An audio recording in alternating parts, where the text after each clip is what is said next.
तो जर्मनी ने जिस तरह से समय आने पर भारत को अपनी औकात दिखाई है, उससे भारत ने तेजी के साथ अपने नए कदम को आगे बढ़ाना शुरू कर दिया है। दरअसल हाल ही में कुछ दिनों पहले जर्मनी की तरफ से भारत के टैंक्स में इस्तेमाल होने वाले इंजन्स को रोक दिया जाता है और जर्मनी अपनी औकात दिखाते हुए भारत को आने वाले अगले 4 सालों तक टैंक्स में इस्तेमाल होने वाले इंजन को देने से साफ साफ इनकार कर दिया। लेकिन जर्मनी ने जो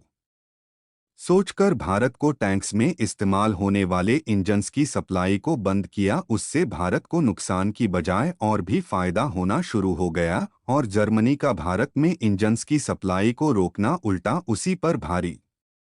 पड़ता हुआ नजर आ रहा है, क्योंकि जर्मनी के इंजन्स की सप्लाई रोकने के बाद कुछ ऐसी रिपोर्ट सामने निकल कर आई है जिससे यह साफ हो चुका है कि भारत को इंजन्स की सप्लाई रोकने के बाद जर्मनी खुद अपना उल्टा नुकसान कर बैठा है। पूरी अपडेट क्या है इस वीडियो में समझ हैं, लेकिन आगे बढ़ने से पहले जर्मनी का भारत में इंजन सप्लाई रोकना उल्टा उसी पर भारी पड़ चुका है। उसके लिए वीडियो को एक लाइक करके चैनल को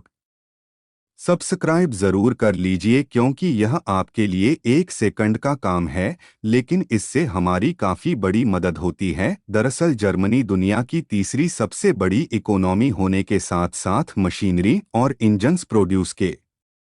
मामले में सबसे अच्छा देश माना जाता है। ऐसे में भारत अगर अफ्रीका को टैंक्स की सप्लाई नहीं कर पाता तो उसके पास केवल एक ही ऑप्शन बचेगा और वह है जर्मनी, जिससे अफ्रीका रूस और भारत को छोड़कर जर्मनी से टैंक्स खरीदने का काम करें। फिलहाल जर्मनी ने भारत के अर्जुन टैंक्स में यूज होने वाले इंजन्स की सप्लाई को बंद करने से अफ्रीका के प्रोजेक्ट को पूरा करने में डिले जरूर हो रहा है, लेकिन हाल ही में एक रिपोर्ट निकल कर आई थी जिसमें बताया गया है कि अफ्रीका ने भी यह डिसाइड कर लिया है कि वह केवल भारत के अर्जुन टैंक्स को ही खरीदेगा और ऐसे में जर्मनी का भारत में 4 सालों तक इंजन्स की सप्लाई रोकना भारी पड़ता नजर आ रहा है, क्योंकि जर्मनी को भारत में इंजन एक्सपोर्ट करके जो फायदा हो रहा था जर्मनी ने उसका भी नुकसान खुद कर लिया है। और लेटेस्ट रिपोर्ट की माने तो भारत अब लंबे समय तक डिफेंस में यूज होने वाले हथियारों को नहीं खरीदने वाला है, क्योंकि भारत की कंपनियों ने ज्यादातर वेपन्स और defence equipment indigenous based technology पर मैन्युफैक्चर करने की तेजी को और भी ज्यादा बढ़ा दिया है, जिसमें भारत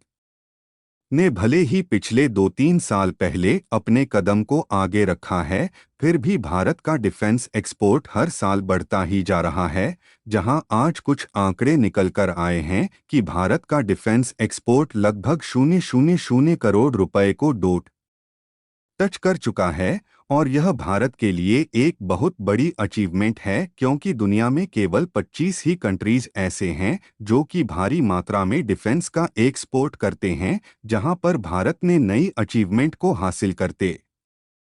हुए चुनिंदा देशों की इस लिस्ट में अपने नाम को भी शामिल कर लिया है। और बताया जा रहा है कि आने वाले 4 से 5 सालों में, यानी कि 2018 से 2029 तक भारत में डिफेंस प्रोडक्शन 3 लाख करोड़ के करीब पहुंच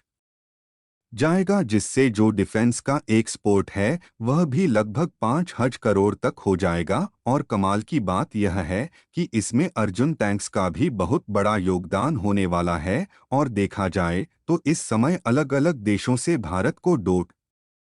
अर्जुन टैंक्स बनाने के प्रोजेक्ट बढ़ते ही जा रहे हैं। और दूसरी सबसे बड़ी बात यह है कि जर्मनी के इंजन की सप्लाई बंद करने के बाद भले ही यह प्रोजेक्ट थोड़ा डिले हो जाए, लेकिन भारत अब खुद से इन टैंक्स में यूज होने वाले इंजन को बनाने की शुरुआत कर चुका है। यानी कि भारत का डिफेंस सेक्टर और इंडस्ट्रीज जिस तेजी के साथ ग्रोथ कर रही है, उससे दुनिया भर के डिफेंस प्रोड्यूसर कंट्री जैसे कि जर्मनी, चीन और रशिया की चिंता बढ़ चुकी है, क्योंकि इन देशों को यह बात मालूम हो चुकी है कि यह देश भले ही भारत को रोकने का प्रयास करें, लेकिन भारत का डिफेंस सेक्टर किसी भी हद पर रोका नहीं जा सकता। और वैसे भी अब दोबारा से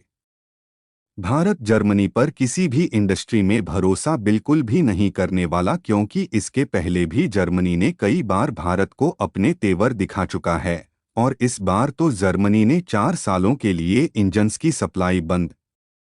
करके हद ही पार कर दिया। और जिस तरह से जोरावर टैंक्स में इस्तेमाल होने वाले इंजन की सप्लाई जर्मनी की तरफ से बंद करने के बाद भारत ने स्वदेशी तौर पर इंजन बनाना शुरू किया, अब उसी तरह अर्जुन मार्क 1 बैटल टैंक्स के लिए भी भारत स्वदेशी तौर पर इंजन बनाने की शुरुआत कर चुका है, क्योंकि जैसे ही जर्मनी ने भारत को इंजन सप्लाई करने से 4 सालों के लिए रोक लगाई, उसके 2 दिनों बाद ही यूक्रेन और जर्मनी के बीच वेपन्स यानी कि हथियारों की सप्लाई करने की बातचीत शुरू हो गई। लेकिन इसी बीच यह भी देखा जा रहा है कि ऑलरेडी जर्मनी के द्वारा यूक्रेन में टार क्रूज मिसाइल भेजे जाने के कारण पॉलिटिकल हालात काबू में नहीं है, और यूक्रेन में लॉन्ग रेंज वाले वेपन्स सप्लाई करने से पॉलिटिकल हालत किस तरह से खराब हो सकते हैं, इसके बारे में आप सोच ही सकते हैं। यानी कि इससे जर्मनी के पॉलिटिकल हालात और भी ज्यादा बेकाबू हो सकते हैं। बाकी जिस तेजी के साथ भारत का डिफेंस एक्सपोर्ट दूसरे देशों में बढ़ रहा है, उससे जर्मनी जैसे देश पीछे हट पाएंगे या नहीं, अपनी राय कमेंट में ज़रूर बताएं। और इस वीडियो को एक लाइक करके अपने मित्रों तक